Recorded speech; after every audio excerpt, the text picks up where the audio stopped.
అందరికీ వందనాలండి. బాగున్నారా? ప్రార్థన చేసుకుందాం. పరిశుద్ధుడా, మా గొప్ప దేవ, మీకు వందనములు, స్తుతులు, స్తోత్రాలు. తండ్రి, మీరు మాకు ఇచ్చినటువంటి సమయాన్ని బట్టి నిన్ను స్తుతిస్తూ ఉన్నాం. ప్రభువా, మీరు మాతో మాట్లాడండి. మా అంతరంగములను ఎరిగిన దేవా, మీ ఆలోచనను గ్రహించున్నట్లు ప్రభువా, మా హృదయపు ద్వారాలు తెరవండి. మా చెవులను ప్రభువా మీరు ముట్టండి. నీ వాక్యములోని గ్రహింపలేని గూఢమైన సంగతులను గ్రహించడానికి చూచున్నట్లు మా కన్నులు తెరవండి ప్రభువా. మీ ఆత్మను మా మధ్య ఉంచండి. మేము కేవలము నిష్ప్రయోజకులము. ఎలాగ ప్రార్థించాలో, ఎలాగ స్తుతించాలో, తగు రీతిగా నిన్ను ఎలాగ ఘనపరచాలో ప్రభువా ఎరిగిన వారము కాము.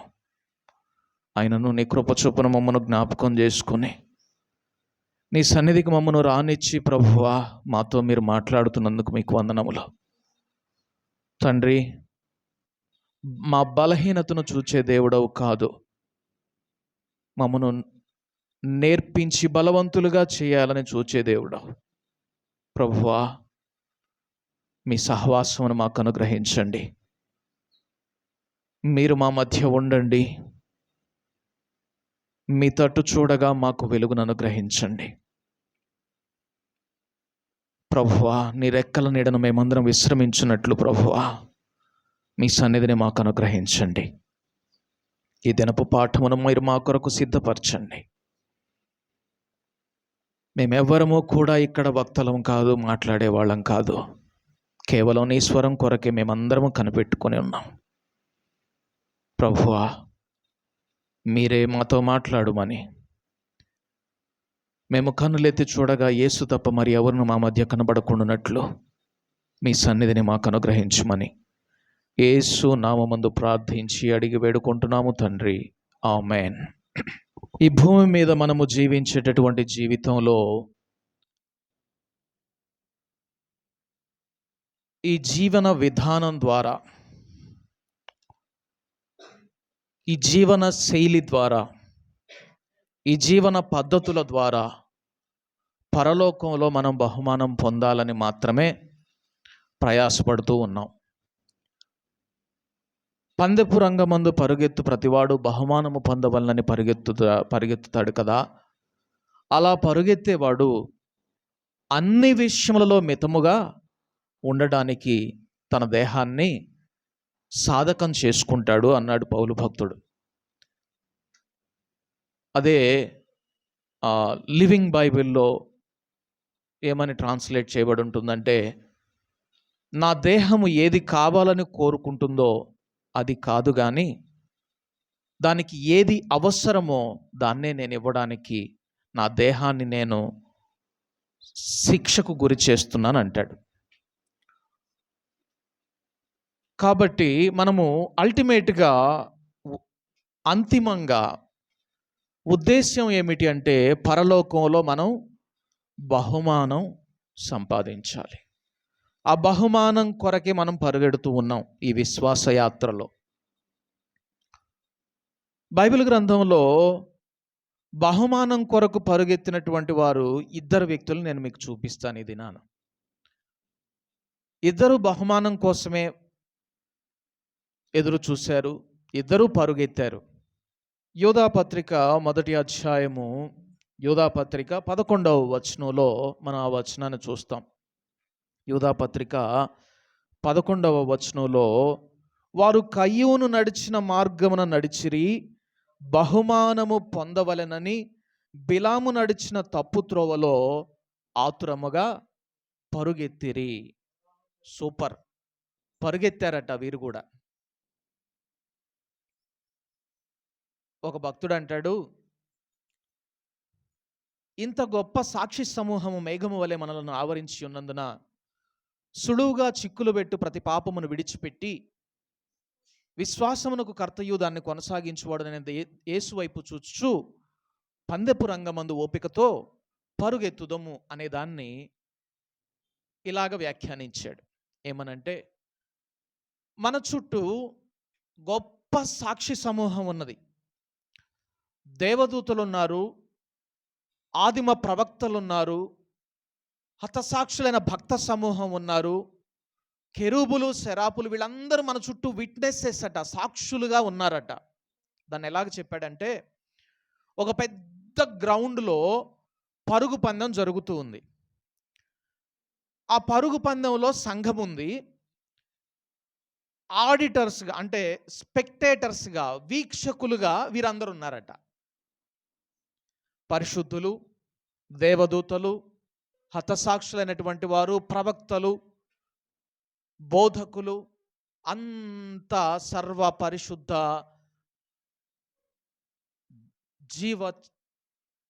జీవులు ఉన్నారట.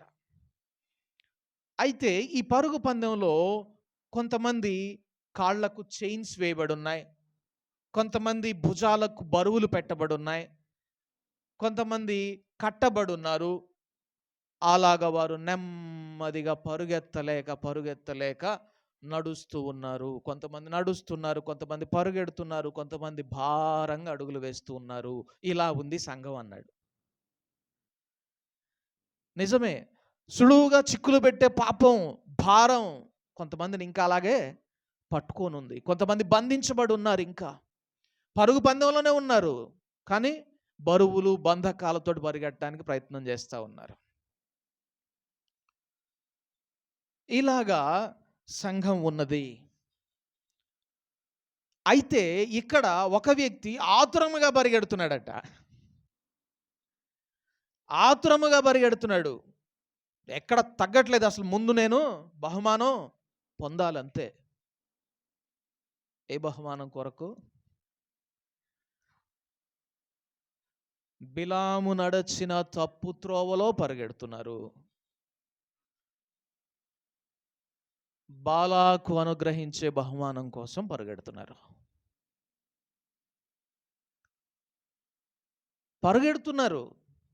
భారంగా నడవడం లేదు, ఆతురముగా పరిగెడుతున్నారంట. ఇంకా అసలు ఈరోజు ఉదయాన్నే గవర్నమెంట్ ఒక అనౌన్స్మెంట్ చేసేసి, ఉదయం షార్ప్గా 7 గంటలకు ఈ ఊరి గవిని ఉన్న చింత చెట్టు తోపు ఉంది కదా, అక్కడికి ఎవరు ముందొస్తారో వారికి మేము ఉచితంగా ఒక 4 సెంట్ల స్థలం, ఒక డబుల్ బెడ్రూమ్ ఫ్లాట్ ఇస్తామంటే చిన్నగా పరిగెడతారు ఎవరైనా? అప్పటిదాకా మోకాళ్ళు అరిగిపోయి చర్చికి రావడానికి నడవలేని అన్నోళ్ళు కూడా వేగంగా పరిగెత్తడానికి ప్రయాసపడతారు. ఆతురత ఎందుకు? త్వరపడకపోతే ఏమైంది? చాలా లిమిటెడ్గా ఉన్నాయి, స్థలాలు ఉన్నాయి, ఫ్లాట్లు ఉన్నాయి, చాలా తక్కువ ఉన్నాయి. ఎవరు ముందు వస్తారో వాళ్ళకే ఇస్తామని చెప్పిన ఒక అనౌన్స్మెంట్ చేస్తే చెప్పిన సమయానికంటే ముందే ఊరు మొత్తం అక్కడ ఉంటుంది. చూడండి, ఆతురముగా బహుమానం కొరకు పరిగెడుతున్నారు, తప్పైన త్రోవలో పరిగెడుతున్నారు. ఇంకొక వ్యక్తిని చూపిస్తాను. ఫిలిప్పీలకు రాసినటువంటి పత్రిక 3వ అధ్యాయము 14వ వచనం. క్రీస్తు యేసునందు దేవుని ఉన్నతమైన పిలుపునకు కలుగు బహుమానము పొందవలెనని గురి యొద్దకే పరుగెత్తుచున్నాను. ఇక్కడ పౌలు భక్తుడు ఏమంటున్నాడంటే, నేను కూడా పరిగెడుతున్నాను, అసలు వెనకున్నవన్నీ వదిలేసి కూడా వెనక ఉన్నవి మరచి ముందుకు పరిగెడుతున్నాను, గురి యొద్దకే పరిగెడుతున్నాను. దేవుని ఉన్నతమైన పిలుపునకు కలుగు బహుమానం కోసం పరిగెడుతున్నాను. దేనికోసం పరిగెడుతున్నాను? దేవుని ఉన్నతమైన పిలుపునకు కలుగు బహుమానం కోసం పరిగెడుతున్నాను. వెనుక ఉన్నవి మరచి. యేసు ప్రభు వారిని రోమా సైనికులు బంధించడానికి వచ్చినప్పుడు శిష్యులట పరుగెత్తి పారిపోయారట. వారిలో మొట్టమొదటి సువార్త రాసినటువంటి మార్కు అని ఆయన తన గురించి తను ఏమని రాసుకున్నాడు తెలుసా? శిష్యులలో ఒక పడుచువాడు ఉన్నాడు, ఆయన చిన్నోడంట. యేసయ్య దగ్గర ఉన్న శిష్యులలో మార్కు చాలా చిన్నవాడట, పేతురు వీళ్ళందరూ పెద్దవాళ్ళు. మార్కుని తాను ఏమని పరిచయం చేస్తున్నాడు, ఒక పడుచువాడు ఉన్నాడు, వాడు ఆ సైనికులు యేసు వెంట కొంత దూరం నడిచెను గాని వారిలో సైనికులలో కొందరు అతని వైపు తిరిగి అతనిని పట్టుకొని చూచినప్పుడు వాడు తన వస్త్రమును విడిచి దిగంబరి వలె పారిపోయాడని చెప్పి రాసుకున్నాడు మార్కు. బట్టలు కూడా విడిచిపెట్టి పరిగెత్తాడట. ఎందుకని? అమ్మో ఏడా ఎక్కడ పట్టుబడతానేమోనని భయంతో పరుగెత్తాడు. ఈ పాయింట్ గుర్తుపెట్టుకోండి. తను ఎవడైనా పట్టుకుంటాడేమోనని మొత్తం విడిచిపెట్టైనా పరుగెత్తాడు. తాను దిగంబరి అయి పరిగెత్తాడట. వాడు దిగంబరి అయి పరిగెత్తాడని రాసుకున్నాడు తన గురించి తాను. ఈ విషయం గుర్తుపెట్టుకోండి. సరే, పౌలు భక్తుడు కూడా పరిగెడుతున్నాడు, కానీ దేవుని ఉన్నతమైన పిలుపునకు కలుగు బహుమానం కోసం పరిగెడుతూ ఉన్నాడు. బైబిల్ గ్రంథం సెలవిస్తూ ఉన్నది, క్రీస్తును వెంబడించే మనమందరం కూడా బహుమానం కోసమే పరిగెత్తాలి. క్రీస్తు యేసునందు దేవుని ఉన్నతమైన పిలుపునకు కలిగిన బహుమానం పొందాలని మనమందరం కూడా పరిగెత్తాలి. అల్టిమేట్గా మనం ఆ బహుమానం పొందకపోతే మనం ఈ భూమి మీద జీవించిన జీవన విధానంలో ఎక్కడో తేడా ఉంది. మన ఆత్మీయ జీవితం చివరికి మనకి ఏమీ సంపాదించి పెట్టకపోతే ఈ భూమి మీద మనం పడిన ప్రయాసకు ఏమీ ఫలితం ఉండదు, వృధా. నేను రాత్రి బైబిల్ గ్రంథం అలా ధ్యానం చేస్తూ ఉంటే అపోస్తలుల కార్యములు చివర్లో పౌలు భక్తుడు ఒక మాట అనేస్తాడు. వాళ్ళందరితో వాదించేసిన తర్వాత పౌలు ఈ మాట అనగానే వాళ్ళందరూ అక్కడి నుంచి వెళ్ళిపోయారట. ఏమని ఉంటుందంటే, వీరు మందముగా విని వారి కన్నులు మూసుకొని ఉన్నారు అన్నాడు. ఏంటి? ఎట్లా? మందంగా విన్నారట, కళ్ళు మూసుకొని ఉన్నారట. వెంటనే నాకు సంఘంలో చాలామంది గుర్తొచ్చారు ఆ వచనం చూడగానే. అబ్బా, అసలు నిజంగా మా వాళ్ళ గురించి పౌలు ముందే అప్పటి నుంచి ఉందా సంఘంలో? అలాంటి వాళ్ళు ఉన్నారు. అయితే మా వాళ్ళు కూడా చాలా గొప్ప. వాస్తవానికి నిజంగా నేను మన సంఘాలను బట్టి చాలా అతిశయపడతాను. వాస్తవం అది. నిజంగా పౌలు భక్తుడు అన్నట్లు నా ఆనందము, నా కిరీటము అయ్యున్న నా సహోదరులారా, నేను మన సంఘాల గురించి నేను ధైర్యంగా చెప్పగలను ఎవరి ఎదుటనైనా. నిజం. అంత యోగ్యులుగా దేవుడు మనల్ని అందరినీ మార్చాడు. దానికి నేను దేవునికి కృతజ్ఞత చెల్లిస్తూ ఉన్నాను. ఎందుకంటే నేను గత వారం ఒక వివాహ సంబంధం, మా మిసెస్ వాళ్ళ అక్క కూతురికి వివాహ సంబంధం మాట్లాడడానికి వెళ్ళాం. వాళ్ళు మేము కూడా ప్రార్థనకు వెళ్తాం అని చెప్పారు. ఒక పర్టికులర్ డినామినేషన్కి వాళ్ళు వెళ్తారు. మేము మాట్లాడిన తర్వాత, సరే అయ్యా వివాహ విధానం మాట్లాడుకుందామా అని చెప్పానంటే, మాకు పేరంటాలు ఉంటాయి, మాకు ఏంటి పెద్దల కట్నం ఉంటుంది, మా పెద్ద వచ్చి బొందు వెయ్యాలి, పసుపు బియ్యం వెయ్యాలి, ఏవో చాలా చెప్పారు. అసలు మాకు అదంతా ఒక కొత్తగా అనిపిస్తూ ఉంది నాకు. నేను ఎప్పుడు వినలేదు. మీరు సంఘం అంటున్నారు కదా, సంఘమేనా? ఓ 400 మంది ఉన్న సంఘం.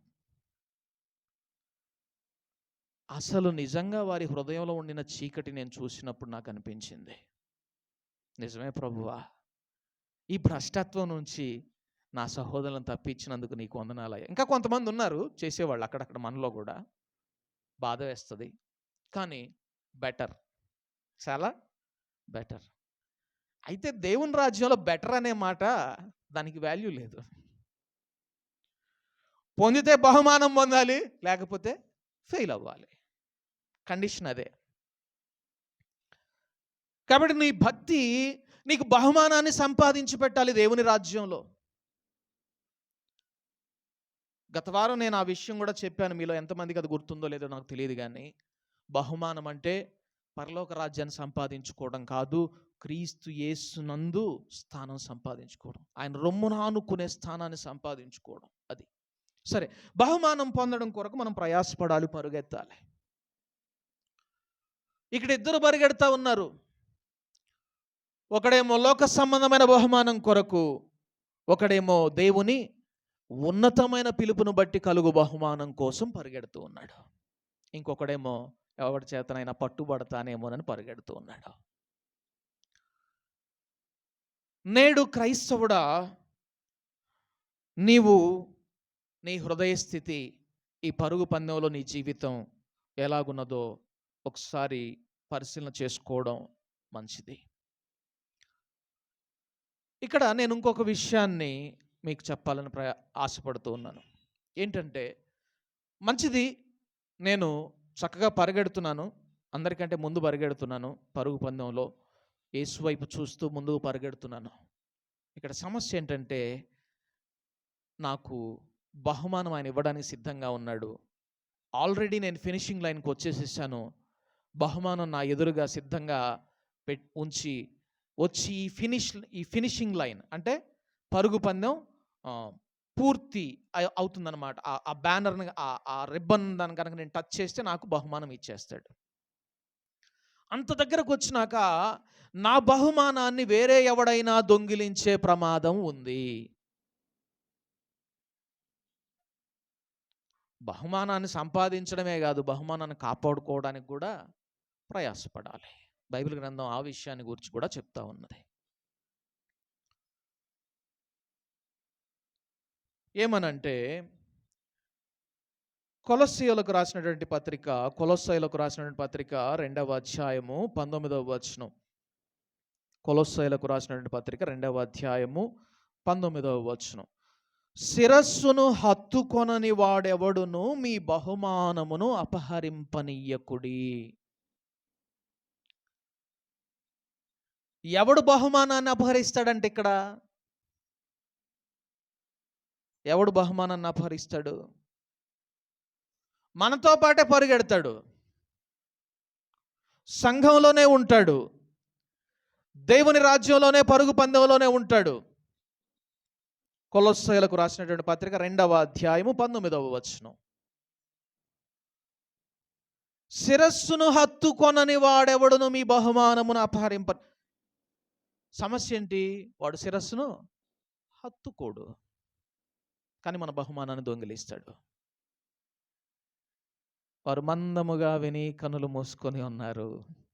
ఈరోజంతా చెప్తానే ఉంటా వాక్యం. ఎవరు నిద్రపోతుంటే వాళ్ళకి వెళ్ళి చూసి చెప్తా. వారు మందముగా విని కనులు మూసుకొని ఉన్నారు. నిద్రపోయే వాళ్ళందరికీ ఆ వాక్యం బాగా ఇక రాసి పెట్టాలి. మనం మందిరంలో కూడా ఆ వచనం ముందు రాసి పెడితే బాగుంటుంది. ఆ రాసి పెట్టిన ప్రయోజనం, మాకు చదువు రాదు. చూడండి, శిరస్సును హత్తుకొనని వాడెవడును మీ బహుమానమును అపహరింపనీయకుడి.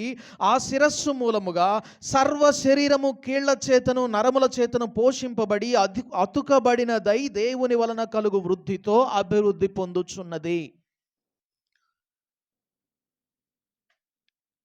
శిరస్సును హత్తుకున్న దానికి హత్తుకోని దానికి తేడా ఏంటో అక్కడ చెప్తా ఉన్నాడు.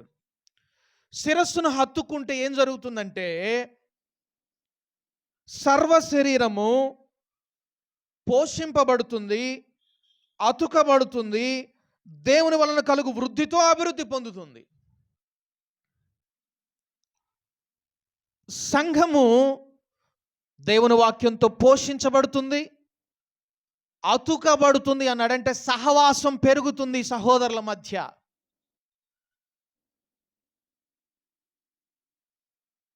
ఒకని భారమును మీరు మరి ఒకడు భరించవలెనని.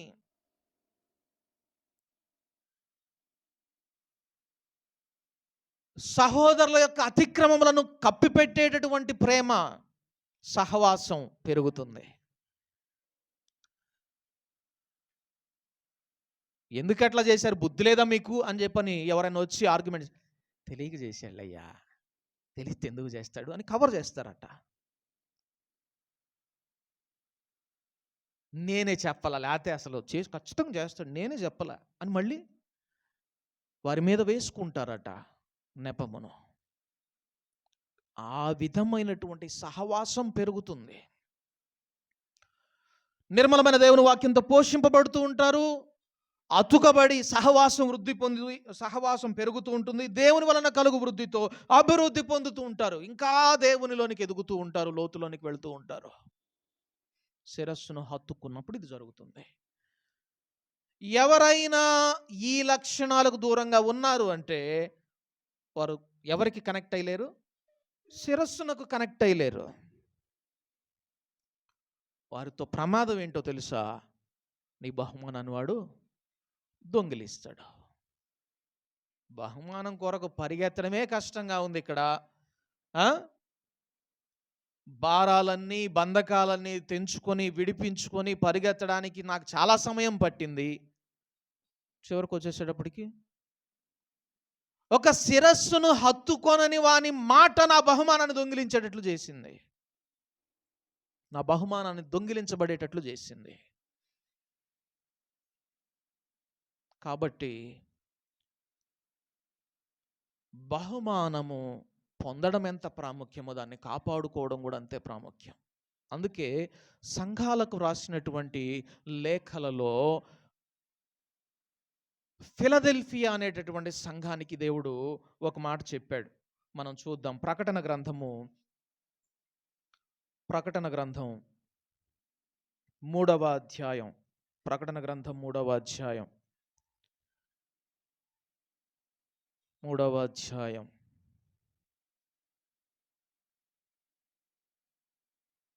11వ వచనం చూస్తే, నేను త్వరగా వచ్చుచున్నాను, ఎవడునూ నీ కిరీటమును అపహరింపకుండునట్లు నీకు కలిగిన దానిని గట్టిగా పట్టుకొనుము. ఏం చేయాలి? కిరీటాన్ని పొందుకున్నావు, మంచిది, బహుమానం పొందుకున్నావు, దాన్ని జాగ్రత్తగా పట్టుకో అంటున్నాడు. ఎందుకని? ఎవడైనా అపహరిస్తాడేమో. ఎవడు అపహరిస్తాడు? శిరస్సును హత్తుకొనని వాడు అపహరిస్తాడు. ఇక్కడ వచనాలు మనం చూస్తే, ఇదిగో నీ క్రియలను నేను ఎరుగుదును. 8వ వచనంలో, 3వ అధ్యాయం 8వ వచనం ప్రకటన గ్రంథం.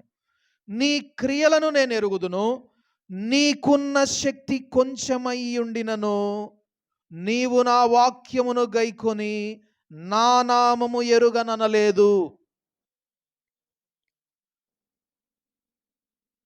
కొరింథీయులకు రాసిన మొదటి పత్రిక 4వ అధ్యాయం 20వ వచనంలో పౌలు భక్తుడు ఒక మాట అంటాడు. దేవుని రాజ్యము మాటలతో కాదు కానీ శక్తితోనే ఉన్నది అన్నాడు. దేవుని రాజ్యం దేంతో ఉంది? వారు మందముగా విని కన్నులు మూసుకొని ఉన్నారు.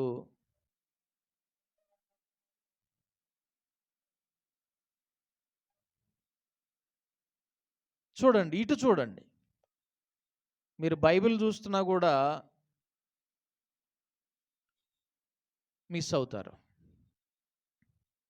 గురి ఎవరి వైపు ఉండాలి? యేసు వైపు ఉండాలి. ఇక్కడ మాట్లాడుతుంది దేవ సహాయం కాదు, అది గుర్తుపెట్టుకోండి. నేను మొదట్లో ఇక్కడికి వచ్చినప్పుడు చేశాను ఒక ప్రార్థన, మీకు గుర్తుంది? ఎంతమంది గుర్తుందో లేదో నాకు తెలియదు, కానీ ప్రభువా, వాడబడే పాత్ర ఏదైనా, ఎవరైనా, వినిపింపబడేది ఎవరి స్వరం? నీ స్వరమని గ్రహించే మనస్సు మాకివ్వు. ఎంతమందికి ఈ ప్రార్థన గుర్తుందో నాకు తెలియదు, కానీ అది ఎల్లప్పుడూ చేసే ప్రార్థన నేను. అది ఇక్కడ ఏ పాత్రను దేవుడు ఇక్కడ నిలబెట్టినా వినిపింపబడాల్సింది దేవుని స్వరమే, వినిపింపబడేది దేవుని స్వరమే. కాబట్టి దేవుడు మాట్లాడుతున్నప్పుడు ఎవరి వైపు చూడాలి మనం? దేవుని వైపు. అయ్యో, మేము కూడా దేవుని వైపే చూస్తున్నాం, దేవుని వాక్యం వైపే చూస్తున్నాం అంటారేమో. దేవుని వాక్యం వైపు తర్వాత చూడండి. ప్రసంగం అయిపోయిన తర్వాత ఈ వారం రోజులు చూడండి. అప్పుడు దేవుని స్వరం ఇంకా చక్కగా వినగలరు. సరే, ఇక్కడ ఏమంటున్నాడంటే పౌలు భక్తుడు ఏమన్నాడు? దేవుని రాజ్యము మాటలతో కాదు, శక్తితో కూడుకున్నది. అవునా? శక్తితో కూడుకున్నది. నేను ఇదిగో వెళ్తా ఉన్నాను, నేను వెళ్ళి మీ మధ్యకు ఒక ఆదరణకర్తను పంపిస్తాడు. ఆయన మీకు శక్తిని అనుగ్రహిస్తాడు.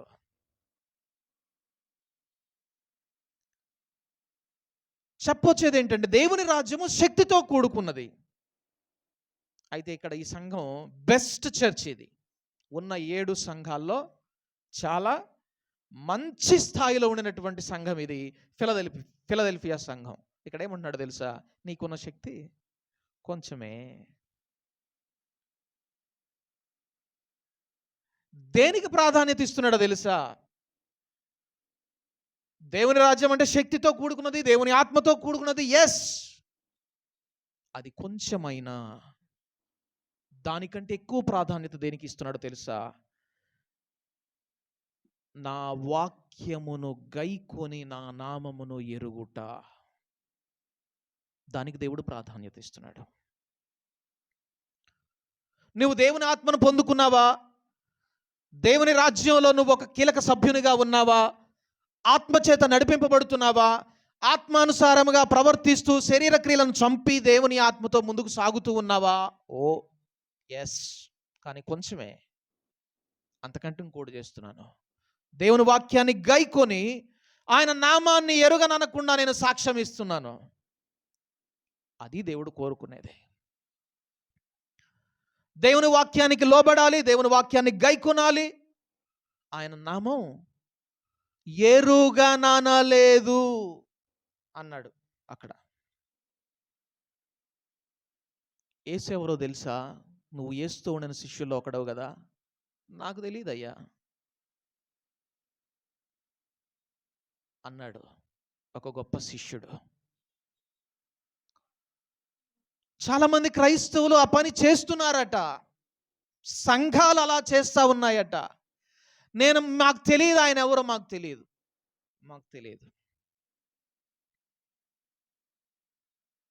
తమ క్రియల చేత వారు దేవుని ఎరుగమన్నట్టున్నారు.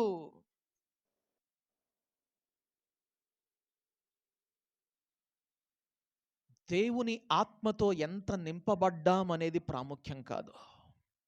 ఎంతగా దేవుని వాక్యాన్ని గైకొని, ఎంతగా ఆయన నామాన్ని నువ్వు ఎరిగి ఉన్నావు. నామము అన్న మాట వచ్చినప్పుడల్లా మీరు ఒకటే విషయం గుర్తుపెట్టుకోండి. యేసు నామము, దేవుని నామము అని పదం వచ్చినప్పుడల్లా ఆయన వ్యక్తిత్వము, ఆయన స్వభావం అని గుర్తుపెట్టుకోండి. ఇప్పుడు దేవుని వాక్యాన్ని విని ఆయన ఎరిగి ఉన్నానంట అన్నదానికి అర్థం ఏంటి? ఆయన స్వభావాన్ని తెలుసుకొని ఉన్నాను. అది ఆ సాక్ష్యం ఇవ్వాలి మనం.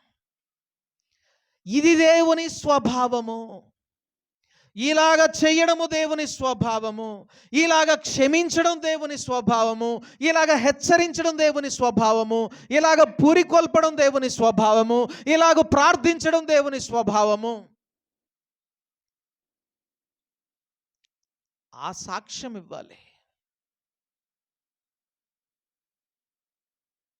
అట్టి సాక్ష్యం కలిగి ఉంటే నీ శక్తి కొంచెమైనా, నీకు ఇవ్వబడినటువంటి ఆత్మాభిషేకం కొంచెమైనా, నీకు బహుమానం సిద్ధంగా ఉంటుంది, నీకు కిరీటం సిద్ధంగా ఉంటుంది.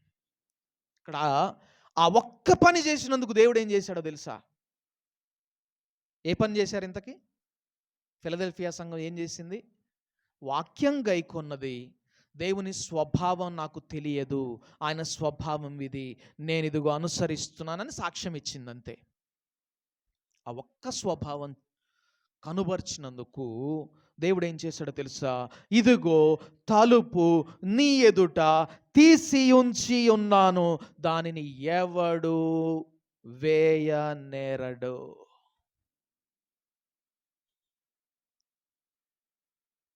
ఎవడు వేయనేరడు.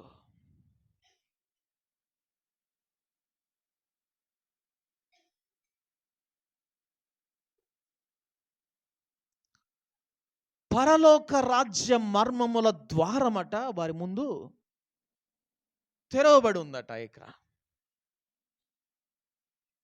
ఇంకెవ్వడు వాళ్ళ యొక్క దేవుని జ్ఞానాన్ని దొంగిలించడానికి కానీ బంధించడానికి కానీ ఆస్కారం లేదు.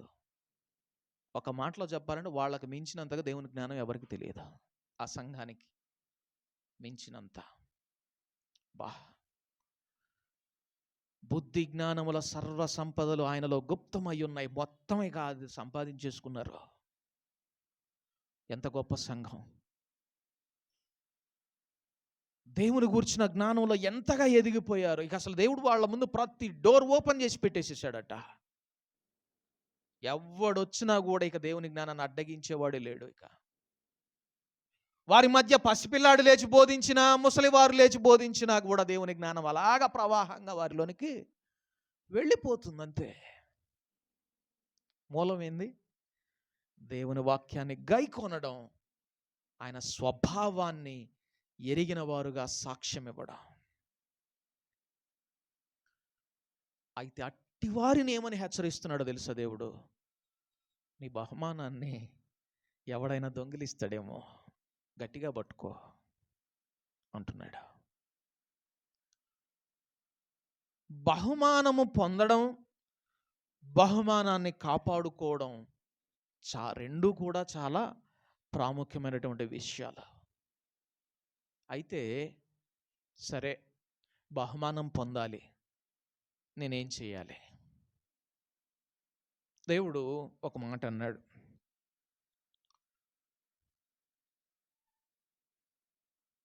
మంచిదయ్యా, బాగానే చెప్తున్నావు, బహుమానం పొందాలంటున్నావు. సరే, బహుమానం కోసం నేను ప్రయాసపడతాను. ఏం చేయాలి మరి నేను? నువ్వు నియమ ప్రకారము పోరాడాలి. చూడండి, తిమోతికి రాసినటువంటి 2వ పత్రిక 2వ అధ్యాయము 5వ వచనం. తిమోతికి రాసినటువంటి 2వ పత్రిక 2వ అధ్యాయము 5వ వచనం. తిమోతికి రాసినటువంటి 2వ పత్రిక. మరియు జట్టి అయిన వాడు పోరాడునప్పుడు నియమ ప్రకారము పోరాడకుంటే వానికి కిరీటము దొరకదు. ఒక రూల్ ఉంది. ఇక్కడ జట్టి అయిన వాడు నియమ ప్రకారం పోరాడకుంటే వానికి కిరీటం దొరకదంటే ఆ పదము జట్టి అంటే ఏంటో తెలుసా? మల్ల యుద్ధం అనేది ఎప్పుడన్నా విన్నారా? మల్ల యోధులు. WWE తెలుసా? తెలుసా? అదేంటంటే అంత డ్రామా, యాక్టింగ్. అలా కాకుండా కుస్తీ పోటీలు అంటారు.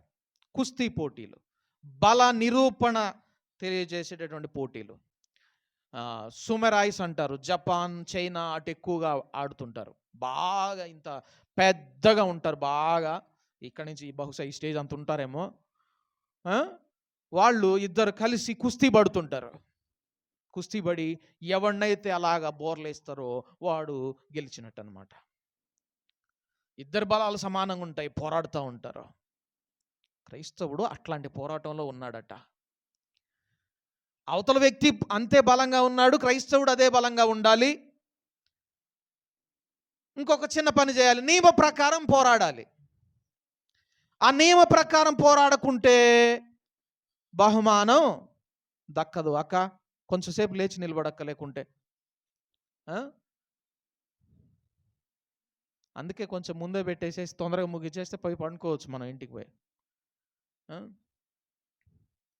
నియమ ప్రకారం పోరాడకుంటే కిరీటం, బహుమానం దొరకదట. ఇదేం కుస్తీ పోటీ. అవతలవాడు ఎంత బలంగా ఉన్నాడో నేను కూడా అంతే బలముగా ఉండాలి. నా దగ్గర ఎంత బలం ఉందో అవతలవాడి దగ్గర కూడా అంతే బలం ఉంది. నియమ ప్రకారం పోరాడాలి. ఏంటా నియమం? ఆ నియమం కనుక మనం తెలుసుకున్న వారమైతే మనము కూడా ఆ నియమ ప్రకారంగా పోరాడి బహుమానం సంపాదించడానికి దేవుడు సహాయం చేస్తాడు. ఆ నియమం ఏంటో మనం తెలుసుకోవడానికి ఇందా చెప్పాను కదా, బాలుడు లేచి ప్రసంగించినా, వృద్ధుడు లేచి ప్రసంగించినా కూడా దేవుని జ్ఞానం వారిలోనికి అలాగ ప్రవాహంలాగా వెళ్ళిపోతుంది. ఎందుకంటే దేవుడు వారి ముందు డోర్స్ అన్నీ కూడా ఓపెన్ చేసేసాడు, పరలోక రాజ్యపు తలుపులన్నీ కూడా. ఆ బాలుడైనటువంటి వాడు ఆ కుస్తీ పోటీలో పాల్గొన్నాడు. ఒక బాలుడు గెలిచాడు, జయించిన వానిగా వెలుపలకు వచ్చాడు. బహుమానం పొందుకున్నాడు. ఆ బాలుడి గురించి ఒకసారి చూద్దాం మనం. సమూయేలు మొదటి గ్రంథం 17వ అధ్యాయం 17వ అధ్యాయం. ఇంకా పావు గంటలోనే మనం ముగించేసుకుంటాం. కొంచెం శ్రద్ధగా దేవుని వాక్యాన్ని వినండి. సమూయేలు మొదటి గ్రంథం 17వ అధ్యాయం. సమూయేలు మొదటి గ్రంథం 17వ అధ్యాయం. ఇక్కడ ఇశ్రాయేలీలు పంక్తులు తీరి ఫిలిష్తీయులతో పోరాడటానికి నిలవబడి ఉన్నారు. ఫిలిష్తీయుల సైన్య సమూహం అంతటిని కూడా ప్రక్కన పెట్టేసేసి, మీరందరూ ఎందుకు, నేను ఒక్కడిని పోయేస్తాను, వాళ్ళ సంగతి తేల్చుకొని వస్తానని చెప్పి ఒకడు బయటకు వచ్చాడు. వాని పేరు గొల్యాత్. వాడొచ్చి కేకలు వేస్తూ ఉన్నాడు. ఇంతమంది ఎందుకు రా, ఒక్కడొస్తే చాలు నా దగ్గరికి, ఇంతమంది అవసరమా, నేను ఒక్కడిని వస్తున్నా, మీలో దమ్మున్న వాడేవాడో నా దగ్గరకు వచ్చి పోరాడండి, మేమిద్దరం చాలు. ఒకవేళ వాడు గనక నన్ను జయిస్తే మా సైన్యం మొత్తం మీకు లోబడిద్ది. నేను గనక వాడిని జయించాను అనుకోండి, మీరందరూ మాకు దాసులు కావాలి అని ఒక సింపుల్ నియమం పెట్టేశాడు. వీళ్ళందరికేమో చెమటలు పట్టేస్తున్నాయి వాడు అంటున్నటువంటి డైలాగ్కి. సైన్యాధ్యక్షులు వీళ్ళందరూ, సైన్యం, గొప్ప సైన్యం, యుద్ధానికి పోవాలంటే భయం వేస్తుంది, వాడు అంత భయంకరంగా ఉన్నాడు. సరే పాపం యుద్ధానికి వెళ్ళారయ్యా మీ అన్నలు, వాళ్ళకి వేయించిన గోధుమలు కొన్ని, రొట్టెలు, జున్ను గడ్డలు తీసుకొని పో అన్నారు అని ఈ బాలుని పంపించాడు తండ్రి. ఈ బాలుడు ఎవరో తెలుసా? దావీదు. ఈ బాలుని పంపించాడు తండ్రి. ఒక సర్వెంట్గా, ఒక సేవకునిగా పంపించాడు, ఒక దాసునిగా పంపించాడు. ఏం చేయమని? సైన్యంలో పోరాడేవానికి, వాడు వృద్ధి పొందడానికి, వాడు బలము పొందడానికి, వాడు శక్తి పొందడానికి. అర్థమవుతున్నాయా? పదాలు గుర్తొస్తున్నాయా? వాడు శక్తి పొందడానికి గోధుమలు, రొట్టెలు, దేవుని వాక్యం అనే ఆహారం తీసుకొని వెళ్ళాడు. ఇక్కడ ఇంకొక విషయం చూడండి. సైన్యాధ్యక్షునికేమో జున్నుగడ్డలు ఇమ్మన్నాడు. బెస్ట్ ఫుడ్ ఏంటో తెలుసా? జున్ను. ఫ్యాట్, ప్రోటీన్ అన్నీ ఉంటాయి దాంట్లో. బెస్ట్ ఫుడ్ ఎవరికి? పోరాడేటటువంటి గుంపును ముందుకు తీసుకుని వెళ్తున్నాడు చూసారా వానికి.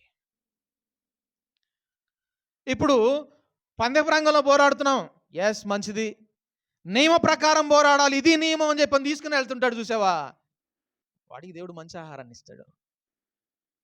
ఎంతమంది అలాంటి సైన్యాధ్యక్షులు అవుతారో చూడాలి.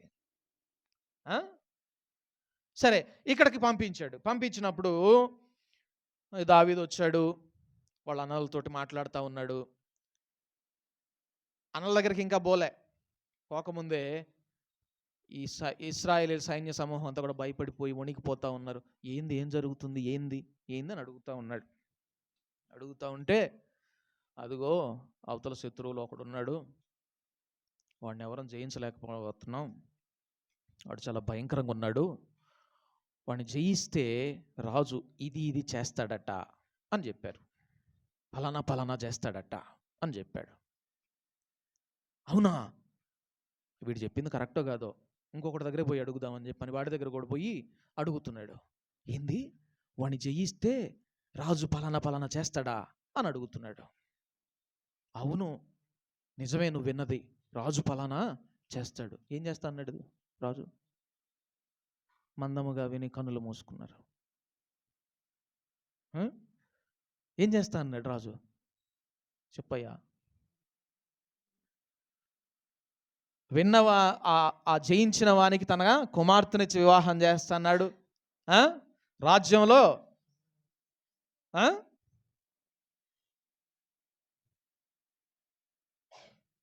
రాజ్యంలో భాగాన్ని ఇస్తానన్నాడు, వాడిని హెచ్చిస్తానన్నాడు, గొప్పగా చేస్తానన్నాడు.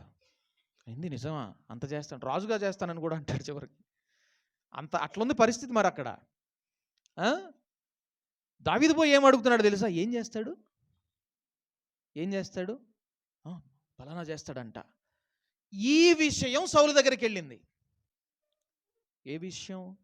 నేను వెళ్ళి ఆడి సంగతి తేలుస్తాననేది కాదు వెళ్ళింది. బహుమానం కోసం అడగడానికి వచ్చాడు ఒక పిల్లాడు. బహుమానం కోసం అడుగుతున్నాడు ఒకడు. ఆ విషయం వెళ్ళింది రాజు దగ్గరికి. నీవు కూడా బహుమానం కోసం అడగడం నేర్చుకుంటే అదే దేవుని దగ్గరికి వెళ్తుంది. ఏ బహుమానం కోసం అడుగుతున్నావు? నేను శత్రువును జయిస్తాను, పోరాడతాను అన్న చక్కగా పాడాడు. అసలు ఆ పాట నాకు చాలా ఉత్సాహాన్ని ఇచ్చింది. అబ్బా, అసలు దేవుడు ఎంత చక్కగా నడిపించాడు. ఈరోజు ప్రసంగాంశాన్ని మొత్తం అన్నే పాడేసేసాడు అనుకున్నా. పరాక్రమశాలినై సైన్యమును నడిపించుకుంటూ శత్రువును చీల్చుకుంటూ ముందుకెళ్తానయ్యా. వెళ్ళి పరలోకంలో బంగారు వీధుల్లో నేను ఆ బహుమానాన్ని పొందుకుంటాను. సూపర్ అన్న, దేవుడు భలే ప్రేమించే నీ నోట ఆ పాటను ఉంచాడని చెప్పని దేవుని నేను మనసులోనే స్తుతించాను. నిజమే, శత్రువుని నేను జయిస్తాననే మాట రాజు దగ్గరికి వెళ్ళలేదండి. మీరు చూడండి అక్కడ ఈ బాలుడేమని అడుగుతున్నాడు? బహుమానం ఏమి ఇస్తాడు రాజు? ఈ మాట వెళ్ళింది. ఏంది, అంత చిన్నోడు బహుమానం కోసం అడుగుతున్నాడా? వాడిని నా దగ్గర తీసుకొని రండి అన్నాడు రాజు. నీ ప్రార్థన దయ్యంతో అపవాదితో పోరాడడం కాదు, బహుమానం కోసం ప్రార్థన చేయడం మొదలుపెట్టావు. దేవుని దగ్గరికి డైరెక్ట్గా వెళ్ళిపోతుంది ఆ ప్రార్థన. ప్రభువా, బహుమానం పొందాలని నేను ప్రయాసపడతా ఉన్నాను. నీవు నన్ను పిలిచావు కదా, ఈ ఉన్నతమైన పిలుపునకు కలుగు బహుమానం కోసం నేను వేగిరపడుతూ పరిగెడుతున్నాను. నాకు ఆ బహుమానం కావాలి. అంతేకాదు, ఆ బహుమానాన్ని ఎవడు దొంగిలించకూడదు. అని ప్రార్థన చేయి. డైరెక్ట్గా వెళ్ళిపోతుంది దేవుని దగ్గరికి ఆ ప్రార్థన. సరే, సౌలు దగ్గరికి వెళ్ళింది. ఆ విషయం పిలిపించాడు. ఇదిగో మంచి డాలు, శిరస్త్రాణం, ఖడ్గం, బల్లెం ఉన్నాయి, తీసుకొని పో, నీకెందుకు, నా ఇస్తున్నా నీకు అని చెప్పని ఇచ్చాడు. తగిలించుకోగానే అబ్బే మనకు సెట్ కావట్లయి. వీడేం పడుచువాడు, ఆయనేమో ఆజానుబాహుడు, ఈయనకి సెట్ కావట్లే. మనకు కుదరదు కానీ నా దారిలో నేను వెళ్తానులే. దానికి ముందు ఒక మాట అంటాడు. ఏమనంటే, ఏం మాట్లాడుతున్నావు నువ్వు అంటే, అవునయ్యా మరి. అప్పుడు చెబుతున్నాడు అక్కడికి వెళ్ళిన తర్వాత, వాడే మాత్రపోడు, వాడు నేను జయిస్తాను. ఇక్కడ వీళ్ళతో ఆ మాట అనలేదు. జయిస్తే ఏం బహుమానం దొరుకుతుందని అడిగాడు. సౌలు ఎవడో బహుమానం కోసం అడుగుతున్నాడన్న రాజా అని చెప్పగానే పిలిపించాడు. అప్పుడు అంటున్నాడు, నువ్వు బాలుడు కదా, నువ్వేం చేస్తావు అంటే, అయ్యా నేను గొర్రెలను కాచుకుంటూ ఉంటుంటే తోడేలు సింహం వచ్చి, ఎలుగుబంటి సింహం వచ్చి నా గొర్రెల మందలో నుంచి ఒక గొర్రెను నోట గరుచుకొని పోతూ ఉంటుంటే నేను ఎదిరించి దాన్ని చంపి దాని నోట నుండి నా గొర్రె పిల్లను విడిపించాను అంటాడు. జాగ్రత్తగా వినండి. నేను ప్రయాసపడ్డాను, నేను పోరాడాను, నేను జయించాను అన్నాడు సౌలు దగ్గర. ఈ ఫిలిష్తీయుడు కూడా దానిలో ఒకదానిలాగా అవుతాడు అన్నాడు. అప్పుడు సౌలు, సరే ఏదో మేమెవరం పోవడానికి మాకైతే శక్తి లేదు, సరే నువ్వేదో పోయి చెయ్యయ్యా, నువ్వన్నా చెయ్యి అని పంపించాడు. ఆ శిరస్త్రాణం అయ్యని అలవాట్లేదు. ఏం చేశాడంటే, ఒక వడిసెల ఉన్నట్టు రాళ్ల కోసం ఎక్కడికి వెళ్ళాడు? ఏటి యొద్దకు వెళ్ళాడు. బాప్తిసం ఎక్కడ తీసుకుంటారండి? ఎక్కడ తీసుకుంటారు? మా పాస్టర్ గారు అయితే మా మీద 2 నీళ్లు చల్లుతాడండి. చెంబులోంచి కొన్ని నీళ్ళు తీసుకొని చల్లేస్తాడు, బాప్తిసం ఇచ్చేస్తాడు. మా పాస్టర్ గారు అయితే మా పక్కన ఒక గుంట ఉందండి, దాంట్లో ముంచేస్తాడండి. అదేనా? ఎక్కడికి వెళ్ళారు? ప్రవహించు నీటి యొద్దకు, ఏటి యొద్దకు వెళ్ళారు. ఏటి యొద్దకు వెళ్ళి నున్నని రాళ్లను, గులక రాళ్లను తీసుకొని వచ్చాడు. యొర్దాను దాటేటప్పుడు యెహోషువ ఏమన్నాడంటే, యాజకులు మందసాన్ని ఎత్తుకొని ముందు మీరు నడవండి అన్నాడు. యాజకులు మందసాన్ని ఎత్తుకొని వారి పాదాలు యోర్దాను నీళ్ళకు తగలగానే యోర్దాను నది చీలిపోయిందట. 2 పాయలైంది. ఇశ్రాయేలు అందరూ దాన్ని నడిచి వెళ్ళిపోయారు. వెళ్ళిపోయిన తర్వాత ఒక మాట అన్నాడు, మీరు వస్తూ యోర్దాను నది మధ్యలో నుండి మీరు కొన్ని రాళ్ళు తీసుకొని బయటకు రండి అన్నాడు. 12 గోత్రాలు ఉన్నాయి కదా, 12 రాళ్ళు తీసుకొని రండి అన్నాడు. గోత్రానికి ఒక్కదాని చొప్పున ఒక్కొక్క రాయి తీసుకొని రమ్మన్నాడు. ఏ నది లోపల రాళ్ళు ఎందుకు తెచ్చుకోవాలి? ఆలు చెప్పలు దొరుకుతాయి, చాలా విలువైనవి కూడా దొరుకుతాయి, ముత్యాలు దొరుకుతాయి, బంగారం కూడా దొరకవచ్చు, వజ్రాలు కూడా దొరకవచ్చు. గులకరాయి అది ఆ ప్రవాహానికి అటుకొట్టబడి నున్నగా ఎంత షార్ప్గా ఉండిద్దో తెలుసా, ఎంత చక్కగా కనపడిద్దో తెలుసా. రంగురాళ్ళు ఉంటాయి అట్లాంటివి చాలా. అయ్యన్ని వదిలేసి ఒక రాయి తెమ్మన్నాడు. ఎందుకు తెలుసా? మీరు సజీవమైన రాళ్ల వల్లే ఆత్మీయ మందిరముగా కట్టబడుచున్నారు. క్రీస్తు యేసే ముఖ్యమైన మూలరాయి అయి ఉన్నాడు. చూడండి, సంఘము ఏటి యొద్ద నుండి తీయబడినటువంటి ఈ సంఘం, అది శత్రువును జయించడానికి ఉపయోగపడేటటువంటి ఒక యుద్ధ ఆయుధంగా మారిపోతుంది. క్రైస్తవుడు అలాంటి వాడు. శత్రువును జయించేటటువంటి యుద్ధాయుధం క్రైస్తవుడు అండి. ఏటి వద్దకు వెళ్ళి కొన్ని రాళ్ళు తీసుకున్నాడు, వచ్చాడు. వచ్చిన తర్వాత ఏమంటున్నాడంటే, ఇక్కడికి వచ్చేసేసి ఫిలిష్తీయుడు చూశాడు. చూసి, ఏంద్రా ఒక్క పిల్లాన్ని పంపిస్తున్నారు మీరు, మీలో ఎవరో పెద్ద ఆజానుబాహుడు వస్తాడని చూస్తే ఏంటి ఒక పిల్లాన్ని పంపిస్తున్నాడు, వీడిని ఈరోజు చంపేసి నేను కుక్కలకు గద్దలకు వేస్తానండి అన్నాడు. అంటే అక్కడ దావీదు ఒక మాట అంటాడు. ఏమనంటే చూడండి,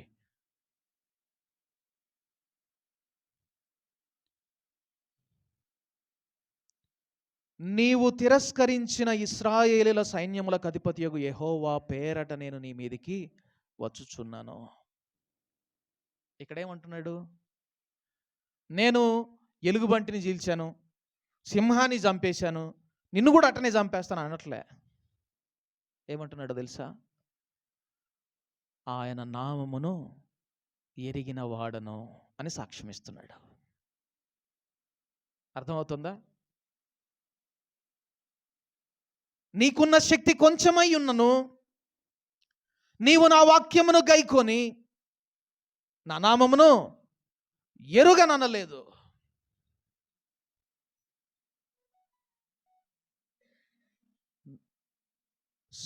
నీవు తిరస్కరించిన ఇశ్రాయేలీల సైన్యములకు అధిపతి అయినటువంటి యెహోవా పేరట నేను నీ మీదకి వస్తున్నాను.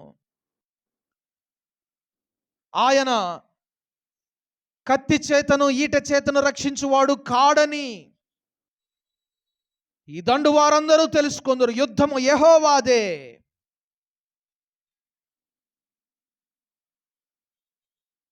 ఇప్పుడు యుద్ధానికి వచ్చినోడు ఈయన బలం గురించి చెప్పాలి, కానీ ఈయన ఎవరి గురించి చెప్తున్నాడు?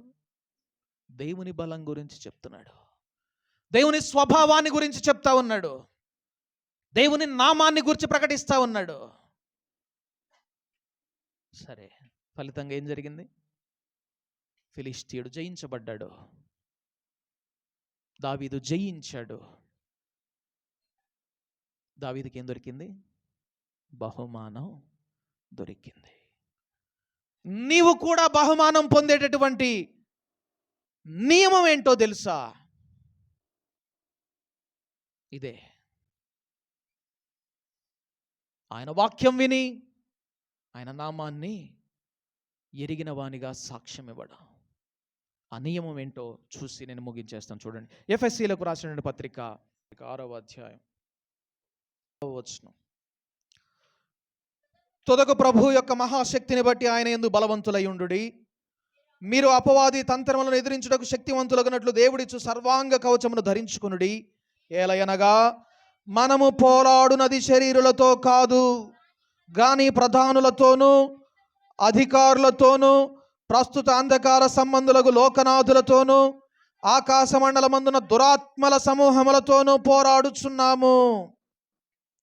అందుచేతను మీరు ఆపద్దినమందు వారిని ఎదిరించుటకు సమస్తమును నెరవేర్చిన వారై నిలవబడుటకు శక్తిమంతులగునట్లు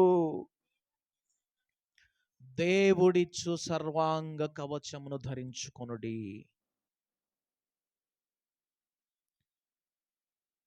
ఎలాగనగా మీ నడుమునకు సత్యమును దట్టి కట్టుకొని నీతి అను మైమరువు తొడుగుకొని. సత్యమనే దట్టి నడుముకు కట్టుకోవడం. పేతురు అంటాడు, మీ మనస్సు అను నడుమును కట్టుకొని అంటాడు. మనస్సును సిద్ధపరచుకోవాలి. దేనికోసం? దేవుని వాక్యాన్ని గైకొనడం కోసం, ఆయన గురించి సాక్ష్యం ఇవ్వడం కోసం, ఆయన నామాన్ని ప్రకటన చేయడం కోసం మనస్సును సిద్ధం చేసుకోవాలి ముందు. తర్వాత ఆయన నీతిని మనము ధరించుకున్న వారిగా ఉండాలి. నీతి అను మైమరువు తొడుగుకొని, పాదములకు సమాధాన సువార్త వలన సిద్ధ మనస్సును జోడు తొడుగుకొని నిలవబడుడి. ఇవన్నీయుగాక విశ్వాసమును డాలు పట్టుకొనుడి. దానితో మీరు దుష్టుని అగ్ని బాణములన్నిటినీ ఆర్పుటకు శక్తిమంతులగుదురు. మరియు రక్షణయను శిరస్త్రాణము దేవుని వాక్యమును ఆత్మకడ్డమును ధరించుకొనుడి. ఆత్మ వలన ప్రతి సమయమునందును ప్రతి విధమైన ప్రార్థనను విజ్ఞాపనను చేయొచ్చు. ఆ విషయమై సమస్త పరిశుద్ధుల నిమిత్తమును పూర్ణమైన పట్టుదలతో విజ్ఞాపన చేయొచ్చు. మెలకువగా ఉండుడి. ఇది నియమం. ఏంటా నియమం? ముందు మనం చెప్పుకున్న ఆయుధాలని ధరించడం కాదు. విశ్వాసం అనే డాలు పట్టుకోవడం, సమాధాన సువార్త వలన సిద్ధ మనస్సు కలిగి ఉండడం, ఇవన్నీ కాదు. నియమం ఏంటో తెలుసా? అవన్నీ ధరించుకోవాలి, కాదనడం లేదు. నియమ ప్రకారం పోరాడితేనే నీకు బహుమానం. నియమం ఏంటో తెలుసా? ఈ విషయమై సమస్త పరిశుద్ధుల నిమిత్తమును పూర్ణమైన పట్టుదలతో విజ్ఞాపన చేస్తూ మెళకోకుండడం. ఏం చేయాలి? నీ ప్రార్థన, నీ విజ్ఞాపన దేనికోసం చేయాలి? పరిశుద్ధులు ఇలాగ జయించిన వారుగా నిలబడాలయ్యా. పరిశుద్ధులు ఇలాగ బహుమానం పొందుకున్న వారుగా నీ సన్నిధిలో కనబడాలయ్యా. పరిశుద్ధులు ఇలాగ నీ వాక్యాన్ని గైకొని నీ నామాన్ని ప్రకటన చేయాలయ్యా. జనముల ఎదుట నిన్ను గూర్చి సాక్ష్యం ఇవ్వాలయ్యా. ఎట్లా చేయమన్నాడు? పూర్ణ పట్టుదలతో ప్రార్థన చేయమన్నాడు. చేస్తున్నారా మరి ఆ ప్రార్థన? సీనియర్ జూనియర్ సేవకులను జ్ఞాపకం చేసుకో. ఖతం, అయిపోయింది మన ప్రార్థన ఆ 2 మాటలతో. పట్టుదలేది? నీ నామమును ప్రకటించడానికి పరిశుద్ధులు బయలుదేరి ఉండగా వారి ప్రక్కన నువ్వు సింహంలాగా నిలబడాలి ప్రభువా. వారు జయించాలి. వారు నీ నామాన్ని గురించి సాక్ష్యం ఇవ్వాలి. అనేక మంది నీ వాక్యానికి లోబడేటట్లుగా, గైకొనేటట్లుగా వారు నడిపించాలి. వారిని అభిషేకించు. ఈ ఒక్క నియమం గనుక నువ్వు నేర్చుకుంటే నీకు బహుమానం సిద్ధంగా దేవుడు ఉంచుతాడు. అట్టి బహుమానాన్ని దేవుడు మనకందరికి అనుగ్రహించునుగాక. ప్రార్థన చేసుకుందాం. పరిశుద్ధుడా, మా గొప్ప దేవా, మీకు వందనాలు, స్తుతులు, స్తోత్రాలు. అవునయ్యా, చాలామంది పరిగెడతా ఉన్నారు, ఆతురంగా పరిగెడుతున్నారు, వేగిరంగా పరిగెడుతున్నారు. కొందరైతే లోకంలో ఉండే బహుమానం కోసం, ఈ లోకమిచ్చు బహుమానం కోసం, ఈ లోకాధిపతి అయినటువంటి అపవాది, ఇదిగో నాకు మ్రొక్కు, ఈ లోక ఐశ్వర్యమంతా నేను నీకు ఇస్తానని, ఈ బహుమానంగా ఈ లోకంలో ఉన్నదంతా నీకు ఇస్తానని వాడు శోధిస్తూ ఉంటే దానికి పడిపోతూ ఉన్నారయ్యా. అదే సమయంలో క్రీస్తు యేసు యొక్క ఉన్నతమైన పిలుపునకు కలుగు బహుమానం కోసం పరిగెత్తాలని గురి వద్దకు పరిగెత్తేవారు కూడా ఉన్నారు. అట్టి గుంపులో మేమందరం ఉండాలని కోరుకుంటున్నాం ప్రభువా. అలాగ పరుగెత్తి నీవిచ్చే బహుమానం పొందుకోవాలని, నీవిచ్చే కిరీటం పొందుకోవాలని పౌలు భక్తుడు అన్నాడు. నేను మంచి పోరాటం పోరాడాను, నా పరువు కడముట్టించాను, నా విశ్వాసం కాపాడుకున్నాను. ఇక మీద నా కొరకు నీతి కిరీటం ఉంచబడి ఉన్నది, జీవ కిరీటం ఉంచబడి ఉన్నది. అది నాకు మాత్రమే గాక ఆయన ప్రత్యక్షతను అపేక్షించు పరిశుద్ధులకు అందరికీ ఆయన అనుగ్రహిస్తాడు. అట్టి బహుమానం కోసం మేము పరిగెత్తాలి ప్రభువా. అంతేకాదు, ఆ బహుమానాన్ని నువ్వు గట్టిగా పట్టుకో. ఎవడు నిన్ను అపహరించనియొద్దు, నీ బహుమానాన్ని, నీ కిరీటాన్ని ఎవడు అపహరించనియొద్దు. ఎవడైతే శిరస్సును హత్తుకొనని వాడు మా బహుమానాన్ని దొంగిలించడానికి వస్తున్నాడో, అదిగో ఆ పడుచువాడు తన వస్త్రాలను విడిచిపెట్టి దిగంబర్లాగా పరుగెత్తాడట. మేము కూడా అలాగా పారిపోయి మా బహుమానాన్ని కాపాడుకునే వారంగా చేయండి ప్రభువా. బహుమానం పొందాలంటే నియమ ప్రకారం పోరాడాలి. ఆ నియమం ఏంటో నువ్వు మాకు తెలియజేశావు. నీ వాక్యాన్ని గైకొనాలి, నీ నామాన్ని గురించి సాక్ష్యం ఇవ్వాలి, నీ నామమును హెచ్చించాలి, ఘనపరచాలి, నీ స్వభావాన్ని ప్రకటించాలి. అలాగా ప్రకటించమని పరిశుద్ధులు పురికొల్పబడేలాగా ప్రార్థించాలి ప్రభువా. ఇక మీద మేమందరం ఆ నియమాన్ని అనుసరించి ప్రార్థించే వారికి మమ్మల్ని అందరినీ మార్చండి. ఫలితంగా ఒక భక్తుడు అన్నాడు, ఇదిగో ఆ తీర్పు దినమందు నన్ను మెచ్చి నీవిచ్చేటటువంటి ఆ బహుమానాన్ని, ఆ కిరీటాన్ని నావికుడవై ఈ లోకంలో నన్ను నడిపించిన నీకే ధరింపజేస్తానన్నాడు. ప్రభువా, మేమందరం అట్టి వారిగా ఉండినట్లు మమ్మల్ని నడిపించమని యేసు నామమున ప్రార్థించి అడిగి వేడుకుంటున్నాము తండ్రి. ఆమేన్.